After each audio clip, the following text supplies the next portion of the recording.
ရေးမျိုးမှာရေးမျိုးကဟိုတရေလားဘလူးလားတစ်စိလားတော့မကြည့်ဘူးပေါ့ဗျာနော်လောလောဆယ်တော့ရေးဘလူးပေါ့နော်ရေးဘလူးပေါ့စောင်းကြွနေတဲ့ရေးဘလူးအဲ့တော့တမတော်ကနေမှငှက်ချီပါချတာငှက်ချီကတကောင်နဲ့ဟုတ်ကြောက်ဘူးဗျာနော်အဆက်ဆက်ပါချလိုက်တော့အဲ့မှာရေးဘလူးရဲ့လူတွေတော်တော်များများနော်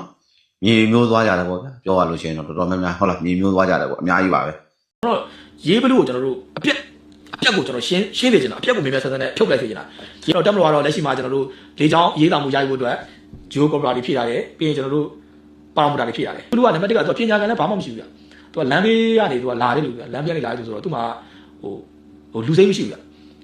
လူစိမ့်မရှိဘူးအဲ့တော့အကြမ်းဖက်သမားတွေအားလုံးလူစိမ့်မရှိဘူးသို့တော်လည်းပဲအဲ့အကြမ်းဖက်သမားတွေတော့မှသူအတန်းစားလေးတွေရှိသေးတယ်ဗျအတန်းစားလေးတွေရှိသေးတယ်ရေးဘလူးကတော့အရင်ကြီးကိုကျွန်တော်တို့ဒီဒေသမှာမွန်တိုင်းသားတွေကအစားဒီရေးဘလူးကိုဒီအေးကြမှာကျွန်တော်တို့ရှင်းလင်းပေးစေချင်တယ်ဗျ